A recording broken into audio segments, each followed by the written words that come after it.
Hola! Hola na Hola naman na ang naman. intro. Tulad kahapon. Hola! Wala kayong magagawa yan ng intro. Magandang araw po sa inyo, aming mga masusugid na, wow, masusugid. Magandang araw, our followers. Sugid na our mga viewers. tagapakinig, tagapagsubaybay, Tagapanood. mga fans po ni Binibining Lumpia Gia Rafael. At mga fans ni Ano? mag-grocery pa mamaya natin, Justin. Di ba mag-grocery ka pa mamaya? Basta mag-grocery, kailangan ng mga bilihin. Ito po ang programang Life Life Balance. Balance. Tayo po ay napapanood at napapakinggan saan, partner? Tayo ay napapanood at napapakinggan sa digital free TV Aliw Channel 23 at DWIZ News TV. Mapapanood at mapapakinggan kami via website www.dwiz82am.com at i-download nyo na rin po sa inyong mga cellphone, mapa Android o iOS man yan, ang DWIZ app. At live rin po via DWIZ 882 Facebook page and YouTube channel. Huwag kakalimutan mag-like, follow, subscribe. At comment ng inyong mga tanong. At syempre, share nyo to. Sabi nga nila, di ba? The more, the merrier. And sharing is caring. Ayun ang pinaka-importante kasi ang tinatalakay lagi natin sa life balance is about caring for oneself and for other people. Kaya i-share nyo kahit kanino. Tapos mag-share din kayo ng lumpia kay Gia at mag-share kayo ng pang-grocery sa akin. Talagang nang Lahat on air, no? nakinabang.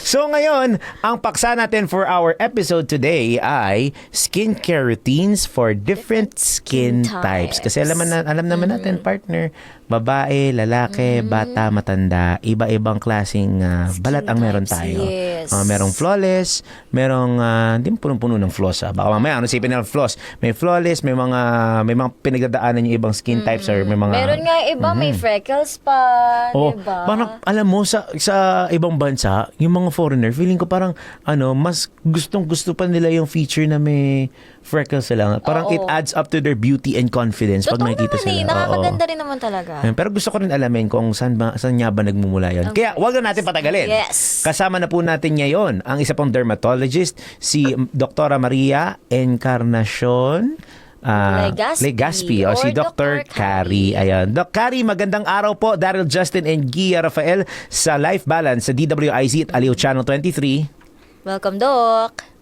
Hello, Justin. Hi, Danny. Lyra. Lyra, right? Sorry. Gia po, Gia. Leah. First of all, our topic is on skincare. And before anything else, we have to analyze kung anong klaseng skin tayo meron. Yes. So you have, of course, the most common would be our oily skin. And then you have dry skin combination and your normal skin. So what makes the difference? The difference is in the amount of oil that you will find in your skin and will make the difference kung ano magiging itsura natin.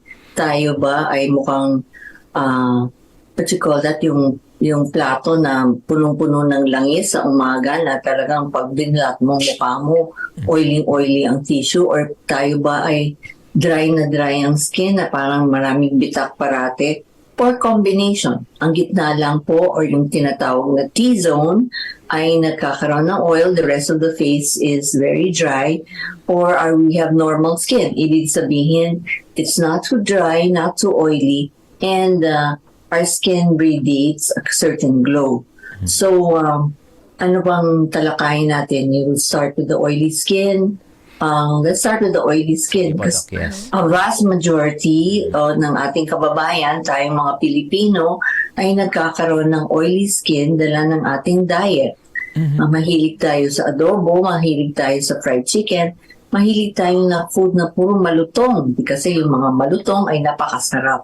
Yung mga malutong ay babad sa mantika at yan ay nakakain natin kasi masarap po siya, yung lechon na hindi natin mapigilan, lalo na itong Pasko, or yung kahit lechon manok, kahit anything that has a lot of oil will also be reflected on our skin. Our skin is the biggest organ in our whole body, covering from head to toe, and which can cause a lot of conditions, and which can also reflect the diseases that are within your body. So for oily skin, ang routine natin would be a little bit different than for dry skin, combination, or normal skin. The type of soap you will choose is dapat magiging yung soap na foam wash or yung mga soaps na dilaw or soaps with salicylic acid. We need this to remove the excess oil in our skin. And then after that, we pat dry our skin. Huwag natin mong kuskusin ng ganon. Every time we dry our face, pat dry lang. Dampi-dampi lang. And then after drying our skin, we would use a toner to remove the excess oil. After which, we would use a cream and then a serum. So for me, I always like to use a vitamin C serum twice a day on my face because it's very good for regeneration. And then after that, we'll use our moisturizer and then our sunblock. Then after that, pwede ka na mag-makeup kung babae ka.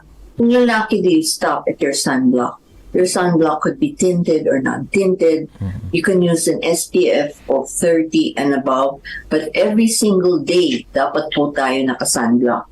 Bakit? Kasi kahit may ulan, kahit pumunta kayo sa ibang bansa, kahit pumunta ka sa Baguio, meron at meron pa rin sun. And it's important to keep our skin very protected from the sun because the radiation of the sun, especially from the time between 10 and 4 o'clock is stronger versus that before 10 o'clock and after 4 o'clock. The next type of skin we will talk about is your dry skin. For dry skin, never use foam wash. You'll use your gentle cleansers and you have to get a pH between 4.4 and 5.6. This type of pH of a cleanser will be mimic that of your normal pH of the skin. Having too strong a cleanser will make the skin too dry and then will cause a lot of problems in the skin, causing you to break out or turn red, or you will be easily burned when you go under the sun. So for the dry skin, you'll use a gentle wash, again, followed by your toner, which doesn't have salicylic acid. You could have a water-based toner. There are a lot of products in the market. Mahirap kasi mag-endorse. And then you still put your serum, still put your moisturizer, and then your sunblock. So the difference would be in the type of soap, the type of toner, and then always sunblock.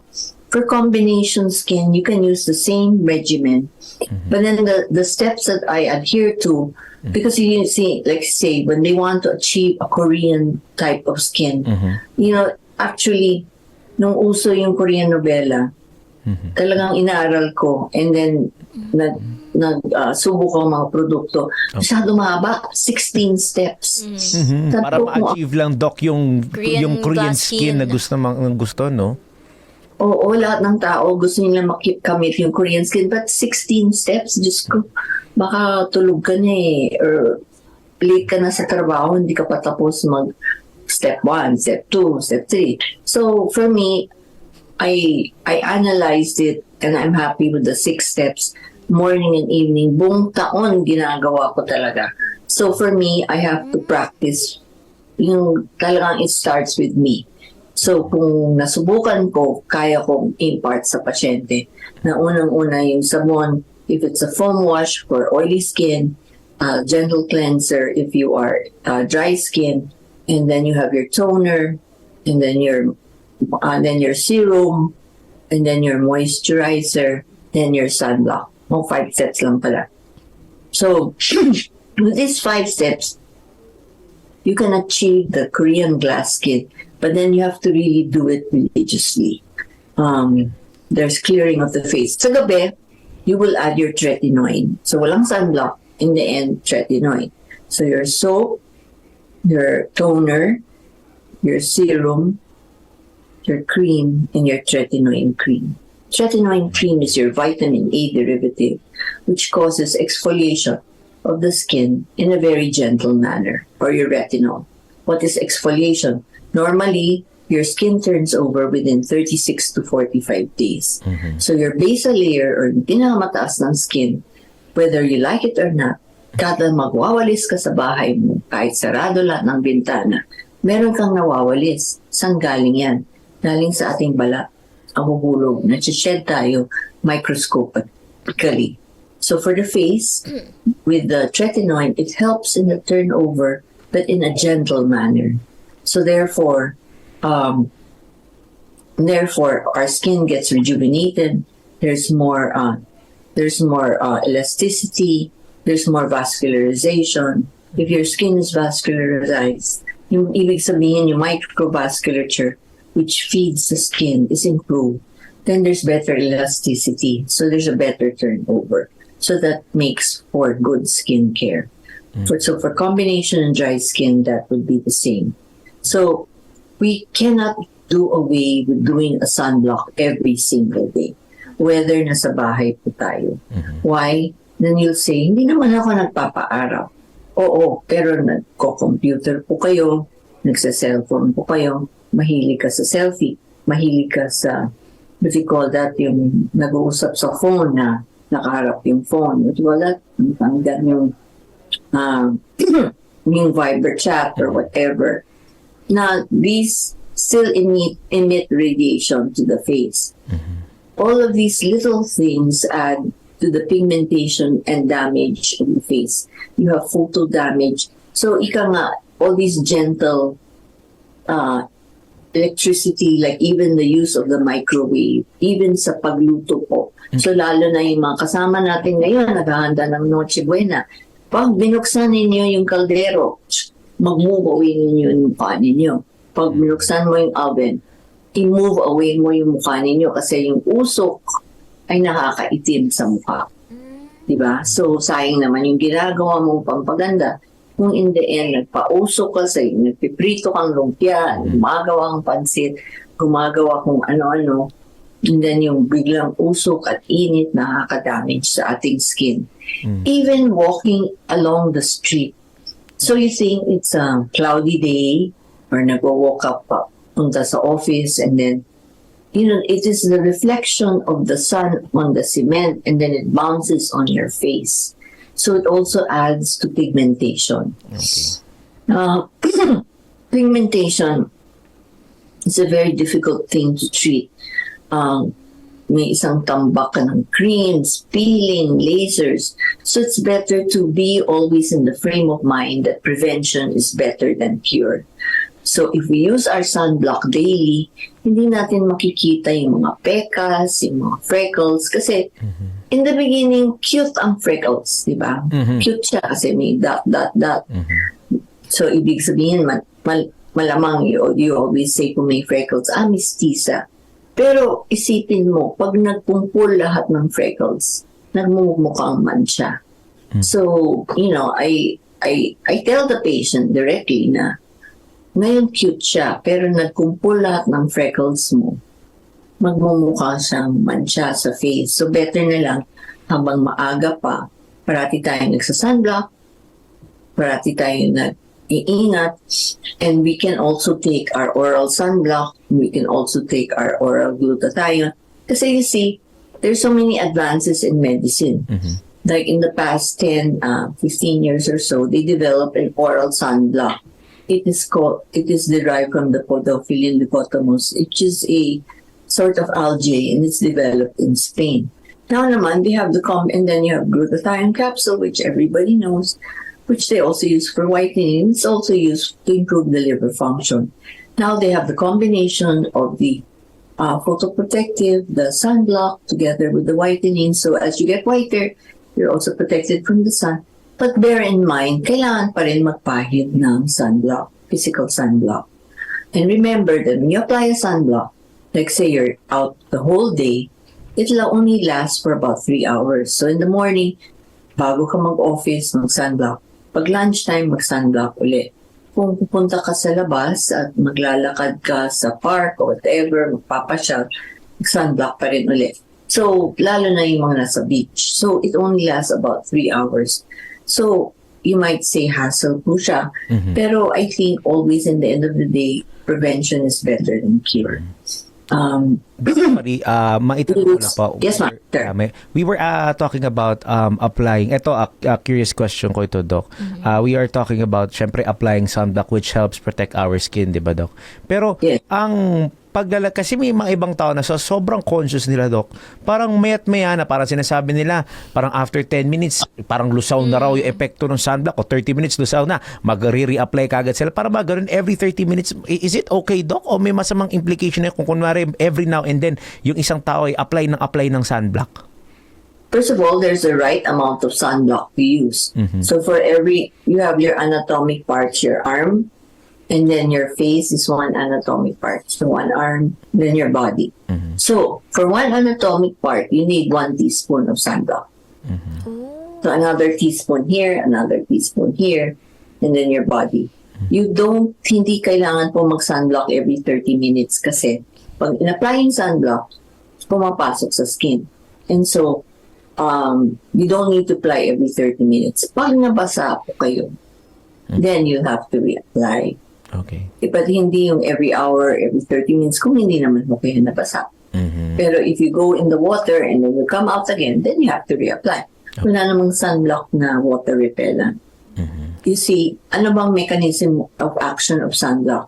When you have all these numbers, SPF, sun protection factor 15, 30, may 100, may 118, may 45. So what does it really mean? So when you say sun protection of 30, so first of all, kunyari wala kang sunblock. It takes you 10 minutes under the sun, let's say at 10 in the morning. Kunyari, nasa labas ka ng bahay mo, sa garden, or nasa harap ng bahay mo, or whatever. So within 10 minutes, medyo namumula ang skin mo. Walang sunblock, ha? 10 minutes yan. So when you say SPF 15, so what does it mean? It's 15 times protection. So 15 times 10 means 150 minutes. So because your skin normally turns red at 10 minutes, now with the sunblock, you are protected for 150 minutes. Yan. So the higher the number, the higher the protection. Okay, so that's why other people would opt to use a bigger number. Although, for the Philippines, in general, basta 30 and above is fine. Okay. Pero Doc, mabalik lang po tayo. Tanong ko lang po, paano po ba nalalaman ng mga tao yung skin type nila? Since kailangan talaga, alam talaga ng bawat tao kung anong skin type nila kasi malaking tulong yun para malaman mo kung ano yung skincare na para sa'yo eh. So, paano po ba nalalaman yung skin type? Meron po bang do-it-yourself lang po ba yan o kailangan ng diagnosis? Well, if you want to be technical, like in St. Luke's, I'm a consultant in St. Luke's, we have a photo finder wherein the camera can detect where the oil glands are located. So it's very high tech. Offhand, I think the practical way would be when you wake up and then you see kung saan naging oily.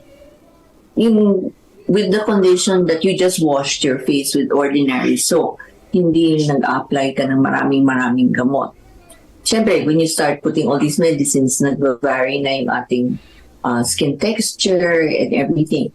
But like say, for example, you just washed your face and then natulog kayo. And then when you wake up in the morning, then you just look at yourself and then see where there's oiliness. If it's pantay puro langis na parang frying pan, di oily ka. But if it's the T-zone, that's oily, that's combination skin.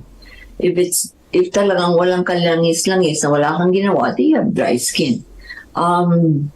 I think another way of doing it is that when you wake up, you blot your face, kuha ka ng paper towel, and then you can see the oily pattern on the face. I think everybody by now, or you can go to kahit sa department store, they can easily detect that. I think basically kasi the oily part of the face would be the forehead, the teeth, and the nose up to the chin. Why? Because that's the area where you have larger oil glands. So everything goes back to anatomy.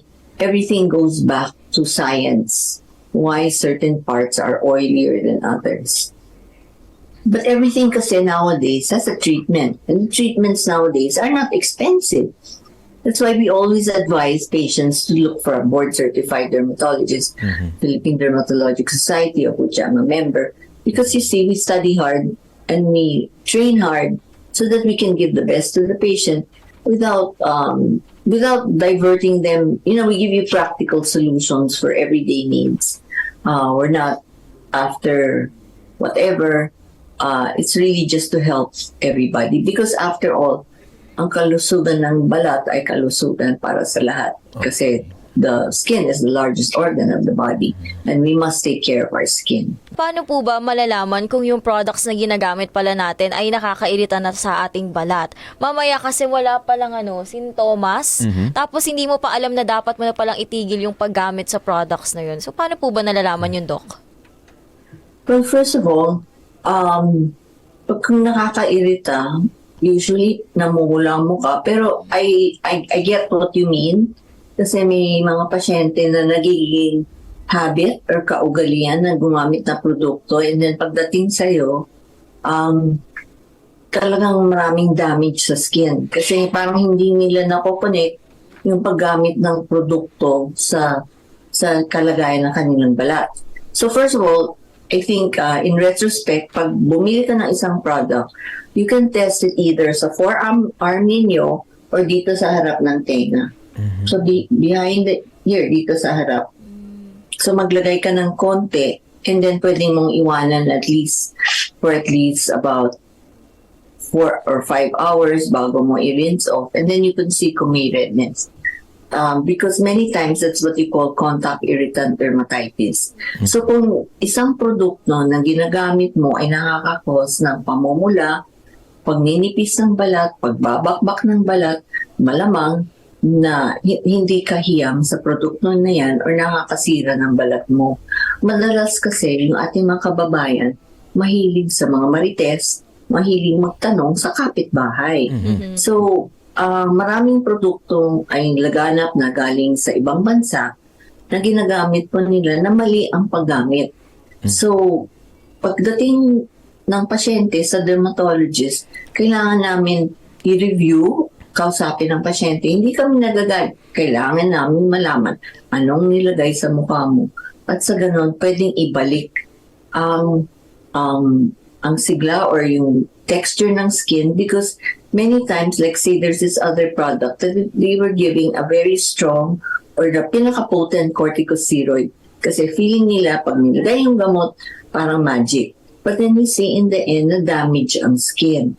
So you have to bring back the epidermal-dermal barrier. So why do you need the barrier to be thicker? Is kasi kung masyadong manipis ang balat, madali kang dapuan ng mga eczema at kahit kung ano-ano man kasi sobrang nipis ang balat. I always give the analogy, kino-compare ko sa yung ating dyaryo. Tayo kasi hindi nagbabasa ng dyaryo masyado, yung mga printed paper. Say, paper. When any paper is stored too long, it becomes brittle, right? So, ganun din ang ating balat. Pag sobrang manipis or sobrang natago and then nagiging brittle, so madali siyang mag-break. So, ganun din ang balat natin pag sobrang daming gamot, sobrang matapang ang gamot, konting haplos or whatever, mag-break ang skin. And it's not nice. Kayo, magaganda ang balat ninyo. You project very well, ang gaganda ninyo. But for other people who are not so in the know or hindi po nila alam at naniniwala sila sa mga marites or sabi ng kapitbahay kung anong ilagay, wag sana silang ituloy yung ganong klaseng ugali. Kasi ang dami-daming institusyon ay nagbibigay ng libreng konsulta. At maraming katulad ko na nag-reach out na gusto namin mag-educate ng publiko at sa ganon hindi magkakaroon ng maraming problema. Alam mo kasi, sa Pilipinas, meron pa rin tayong ketong, leprosy, we still have TB of the skin, we still have TB. So there are other diseases that, although not rare, although not common, it still exists in the Philippines. Whereas in the vast majority of the world, na-eradicate na po siya. So, you have a lot of atopic dermatitis, asthma of the skin, and you see a lot of people also suffering from psoriasis. So, these are chronic conditions which need the right care. And so, whenever may pagkakataon ako, sinasagot ko lahat ng Facebook inquiries, basta kaya ng powers ko, ginagawa ko. And also through methods like this that we try to always educate everybody. In fact, PDS has a Facebook page that you could log on to. We're in all year round, nagbibigay kami ng health tips. And so, how do you know that the product is giving you an allergy? Just look at yourself. I think everybody ang hilig sa selfie. Look at your picture a month ago, you look at your picture now, kung may pagbabago, yun na yun. Namumula ka na, nagkakaroon ka ng pimples, nagkakaroon ng ibang kulay.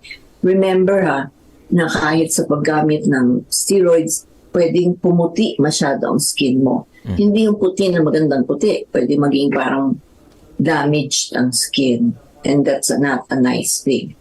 Diba? So again, we have to be gentle with our skin. Kasi itong pinapakita natin sa buong mundo, ang ating mukha, ang ating kabalatan. Let's be honest about it. Pag nakaupo ka sa public transportation, sa jeep, and then yung katabi mo maraming bulutong or whatever sa skin. I mean, hindi tayo conscious pero mapapatingin ka, di ba? Kasi your health of your skin is your reflection of what's inside. Kung may problema sa balat, ay nagre-reflect ng skin, liver disease, kidney disease, heart disease, and then pati kuko mo. So you think that the nails are not included. Yung may what they call clubbing, yung natataba ang kuko, reflection yan ng heart disease. So all of these things are symptoms of something going on inside. So it's not for vanity, it's not dahil gusto mong pumasok sa Miss Universe or maging artista, hindi ganon. But we must always project the best version of ourselves. Hindi lahat tayo ay artistahin or anything. Like kayo, you're good looking and everything, but not everybody's like that. But as long as you look clean and presentable, that's okay, diba? And that's what we want to project to everybody, that you don't have to spend a lot of money. It's just really about understanding what skincare is all about. Ngayon naman, Doc, I have one more question before tayo mag-break.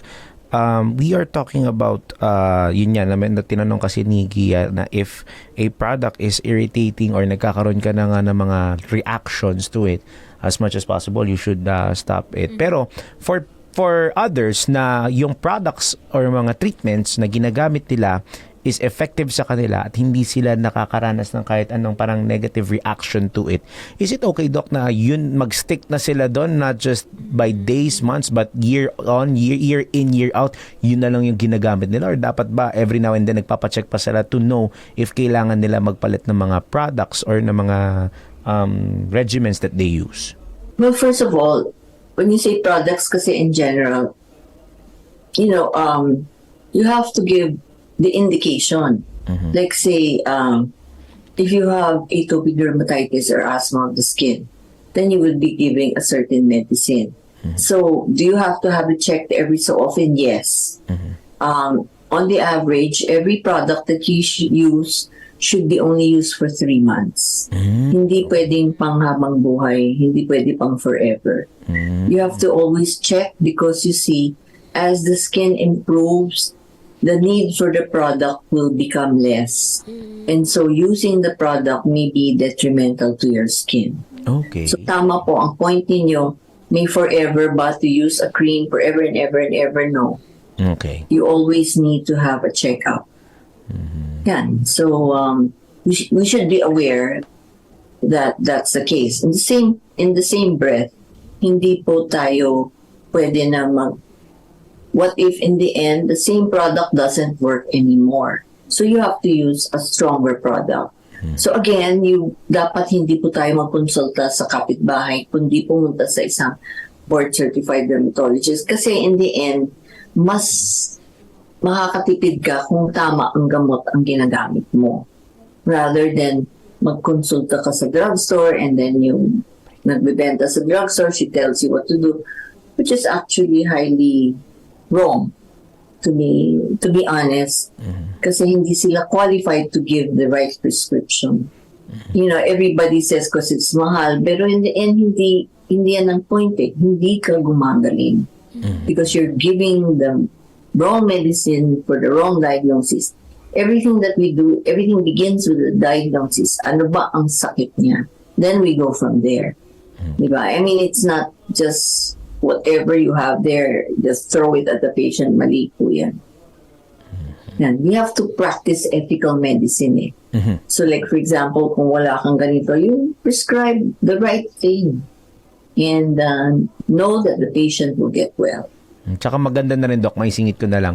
Maganda rin na ang privilege ba, kasi di ba may ibang mga pasyente, partner na may personal, eto nakita ko trend to na may personal contact information of their doctors. May iba sa kanila, di ba, Doc, sadly, parang sila na yung nagda-diagnose sa sarili nila, tapos nagsasabi nila sa Doc, resetahan mo naman ako ng brand of medicine, na parang hindi naman kasi talaga tama, parang ginagamit na lang siya as a privilege.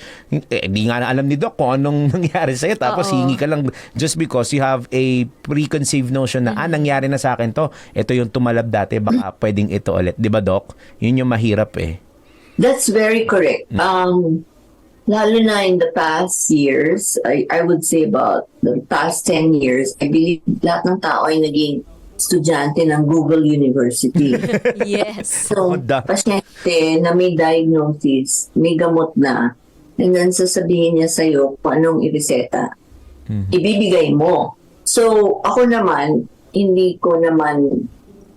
ayoko naman makipagtalo sa pasyente. So, tinatanong ko yung pasyente. So, palagay mo, anong diagnosis mo? Anong treatment mo? So, ginawa mo ba? So, talagang nag-i-engage ako. And then, the patient explains kung bakit siya nag-reach ng diagnosis na yan. And then I say, gumaling ka ba? So, I mean, I really, nakikipagtsaga ako, nagtsatsaga ako mag-explain. Because you see, for derma, pwede lahat ng pula. So, pag pula ang balat. Pero there are many things to consider.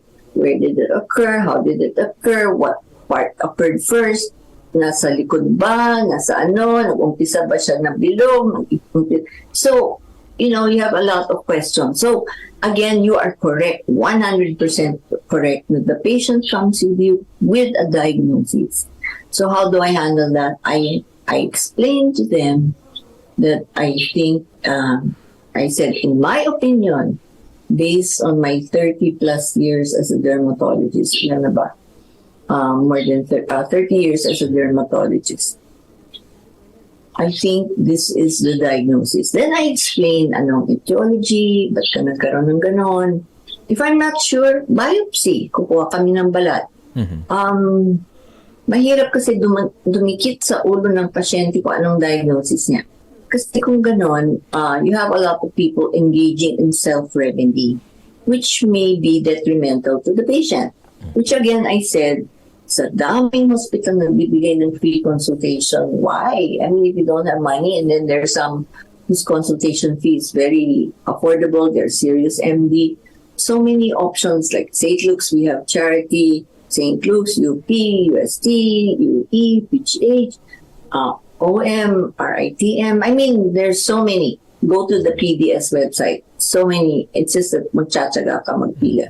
If you want a private consult, you can go Serious MD. You look at Facebook accounts of different doctors. It's all out there, but you must make a conscious decision of getting the right diagnosis. Okay. I'll tell you a story. Kwento lang. Many years ago, siguro 15 years ago, I had a patient na may had yung fungus sa may singit. And then sabi niya, Doc, hindi na ako makipag sa kanyang asawa because he thought it was a sexually transmitted disease. So for 15 years, he did not get the right diagnosis, and then in the end, it was just a fungal infection. So you see, why do you have to suffer? If you get the right diagnosis and the right treatment, then life goes on. Life is simpler. Di ba po? Yeah, so we try to make medicine easy. We try to make medicine fit your life. Kasi when you say dermatology, it's not all about beauty because you see, we treat a lot of infectious disease. We treat a lot of cancers. There's a lot of cancers of the skin. We treat a lot of mga bukol, mga moles, mga ingrown toenails, varicose veins. So being a dermatologist is medyo wide rin ang encompassing. We do lasers, we do toxins, Botox, threads, and everything. But depends on your exposure of your doctor. Like other doctors don't do certain procedures. In my case, I do a lot of procedures because I was trained and that's my passion. Toner po ba necessary dun sa ating skincare routine? Tipong kailangan ba araw-araw siyang ginagamit tuwing gabi at pagising? I think the toner helps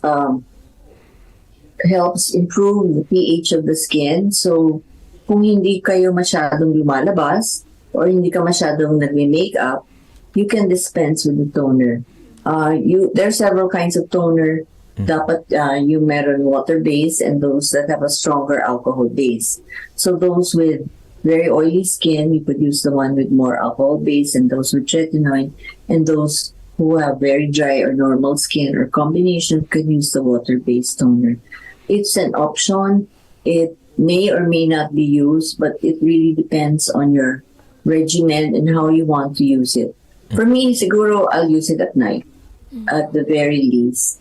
But you don't have to use it twice a day. Yan na nga, yung talagang nagme-makeup every day because of work, it's always good to be very clean at sa ganon, maganda ang penetration ng mga creams and that will give you more protection. So Doc, with the short time, alam mo, di ba partner, napakabilis talaga lagi ng oras pag napakaganda at napaka-informative ng dami ko pang itatanong Ay, bago natin i-request ang ating tradition kay Doc mamaya, Doc, kanina kasi ako actually nag-bring up dun sa second half ng conversation natin about people going to their doctors then self-prescribing or just even asking the doctor na i-prescribe nyo na lang tong gamot na sa akin para mabilis ang paggaling or parang gaya nga sabi ni Doc kanina, quick fix para sa inyong mga health problems. Doc, meron ba kayo messages sa lahat ng mga patients natin na na medyo ganon sila nagre-result, nakakalimutan na nila siguro yung value or yung importance of telling your doctor your history and what really happened with your complaint para mas maunawaan din syempre ng viewers and listeners natin na getting checked by your doctor is still a must at any aspect of whatever problems you have. True. I believe because of the technology wherein knowledge is in our fingertips, especially with the Google University, I have a rash, I have a bump, so what is this? And then they take a picture and then they ask whatever. So people tend to think that they have the, they have the knowledge in their fingertips.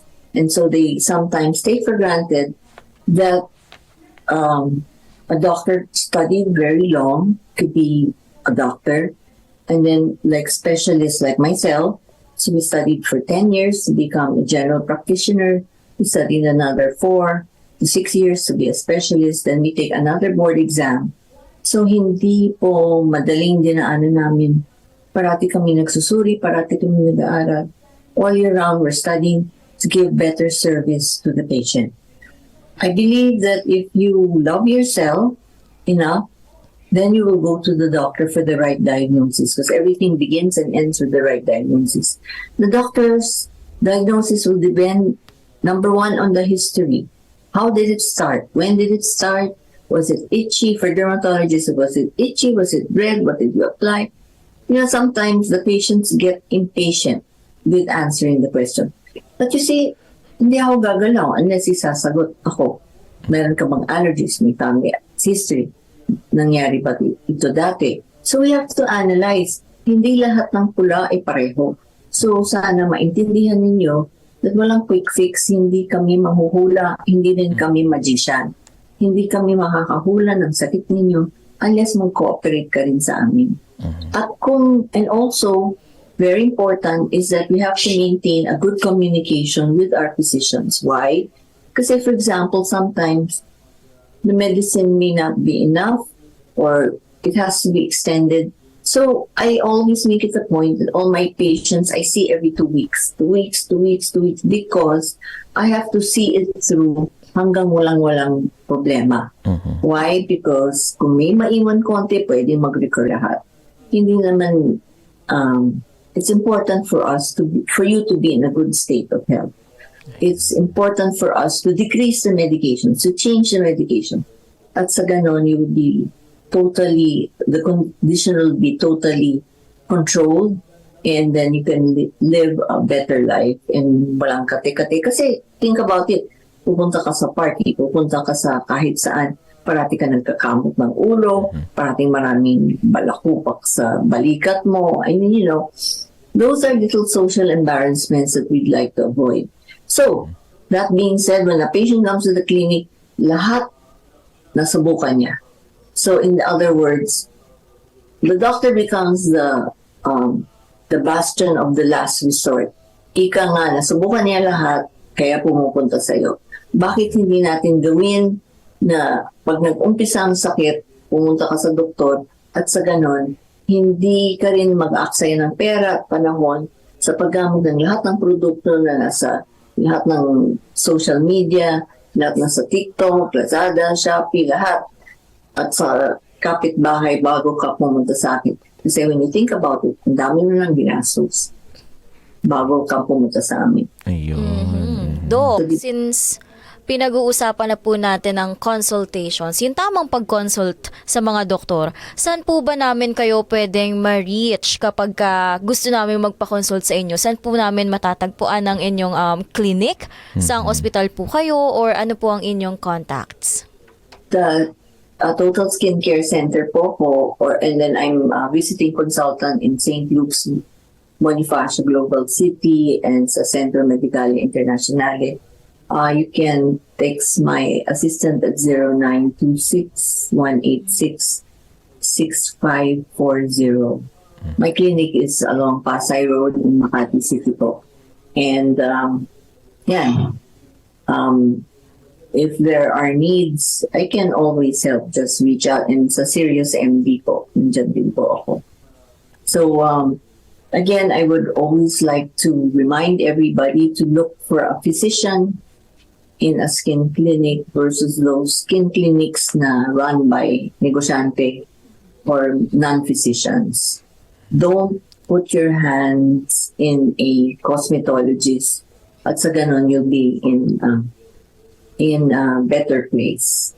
Kasi maraming nakakamali rin, and it may not have a good result. Maraming salamat po sa inyong amongst your busy schedule. Napaunlakan niyo po kami for our conversation today, for our episode. Maraming salamat po, Doc. And God bless po. Thank you for sharing your knowledge. Thank you, Doc. Thank you. Merry Christmas po sa inyo. Merry Christmas. Merry Christmas, Doc.